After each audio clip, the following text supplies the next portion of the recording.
So what is going on, guys? Mirko with Word Tech here, and I hope you guys are having a great day. Sorry if my voice kind of sounds weird. It's starting to be allergy season and allergies really get me bad, but today what I have for you guys today is a $170 Craigslist budget build video.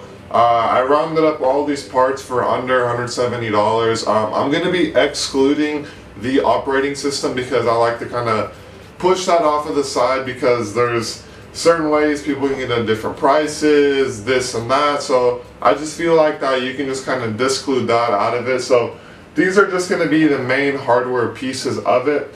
So I'm going to just kind of go step by step briefly about what parts I bought, sort of the price point I got them at, and then for the next video I will have next week, I believe around next week or so, I'm going to show putting this thing together, booting it up, and then another video following that.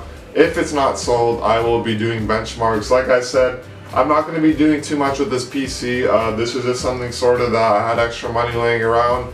I budgeted using my kind of video that I talked about. I kind of used those techniques, and then I bought a bunch of parts together, sort of like as computer science students would say, an algorithm of buying and selling kind of cheap used PCs. So guys, let's get right off with the video. So first, starting off with the build, I'm going to go over the GeForce GTX 650. Like I said before, basically brand new in the box. It doesn't take a 4-pin or an 8-pin, so that's really good for the power supply that I have. I got this guy for $10 on offer, basically brand new.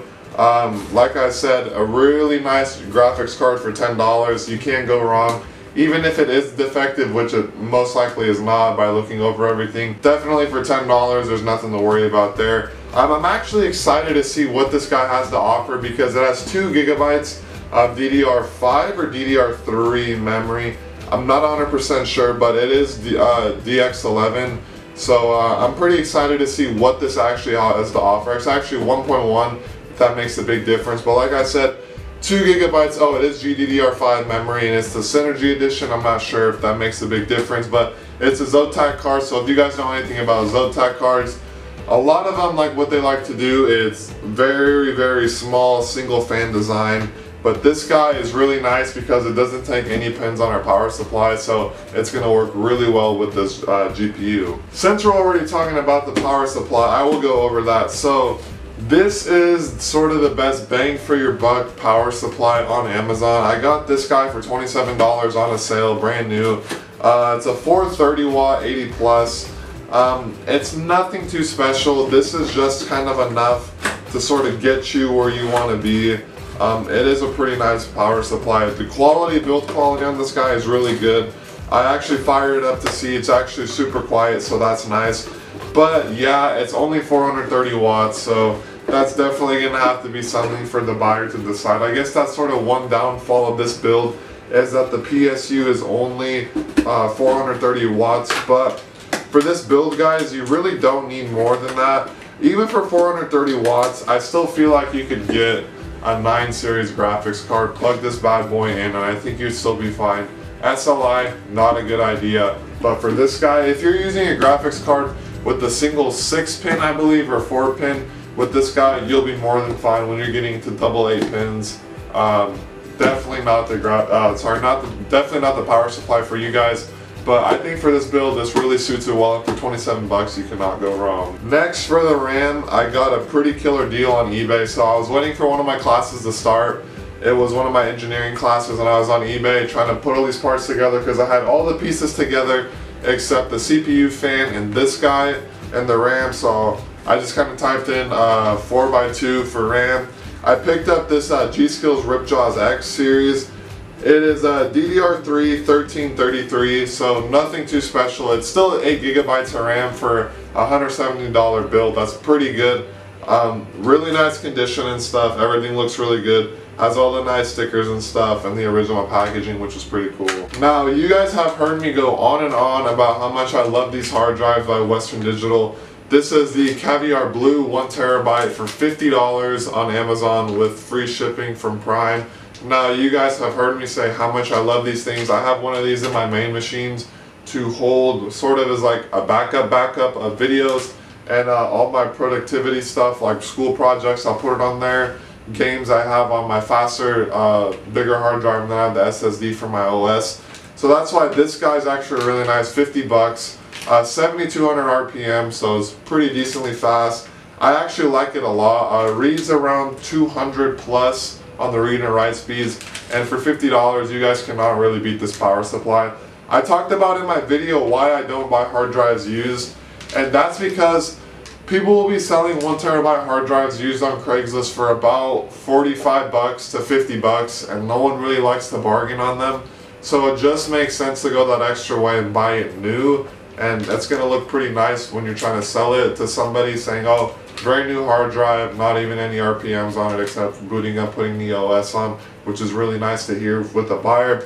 So that's why I thought it could not go wrong buying this 1 terabyte Western Digital Blue hard drive. So next, cooling the system, I'm kind of leaving the motherboard and CPU last.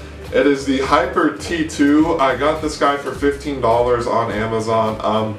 It seemed like it's a pretty good cooler. I actually have the 212 HyperX Evo, I believe it is. The Hyper 212 Evo. It's actually a really nice cooler for just air. I'm assuming this guy is pretty good. Cooler Master usually does a pretty decent job. It has 2 copper heat pipes instead of the 4 coming down to like the bigger one, like its bigger brother, I guess you could say. So I'm pretty excited to see what kind of numbers this will put up on temperatures and if it will cool that hot AMD CPU. That was the only bad thing about the last build I did with the 8350. It was on the stock cooler, and sometimes it would hit the QCP, I believe it is. It's basically just like the controller for temperature and stuff, and yeah, like current overprotection, I think it is. So it was hitting the temperature and sometimes was shut down until it would overheat until I put a brand new smudge of compound on it. So with this guy, I'm hoping that doesn't do that. Hopefully it just cools it out right away and everything will be really good. But for $15, I figured it'd be a pretty nice cooler to have on the system. So next, for the motherboard and CPU, I got this guy for a total of 60 bucks. It is the AMD Athlon 2, the 64, so I think this is a 3.4 gigahertz quad core. And the motherboard was an Asus. I think I had a newer version of this motherboard on the last build I did, but it's USB 3.0. Basically just kind of like the newer features of sort of like older kind of gen AMD stuff, but for $60 I didn't think it wouldn't be a bad deal for the motherboard and $70 for the motherboard and the CPU. Like I said before, it didn't come with the cooler, or actually this didn't come with the cooler, so that's why I bought that. So hopefully when I get everything on this motherboard, everything will be seated fine. There is still a little bit of dirt on top of the motherboard, so hopefully I will get all of that out. And it takes a 4-pin up here, as my power supply I think it has dual 4s, but this only takes a 4-pin, so that's what I kind of liked about it. The only bad thing about it is it did not come with an I/O shield. It's really hard to find some of these motherboards that come with the I/O shields. So it's either I find it or I don't have one, and I kind of want to find one.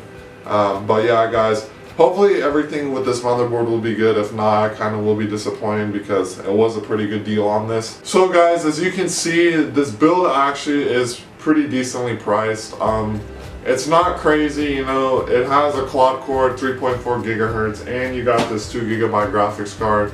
Nothing too bad. Some of the stuff you could say a little bit cut corners on the power supply and stuff, but I think everything else was really nice planned out. So guys, I will be bringing you back with another video of me building this and putting it together, and the first boot up, probably going to put Windows 10 on it, so it'll be exciting. So guys, I hope you guys enjoyed this video. Please leave a thumbs up below. Hope you guys enjoy your day, and I'll see you guys in the next one.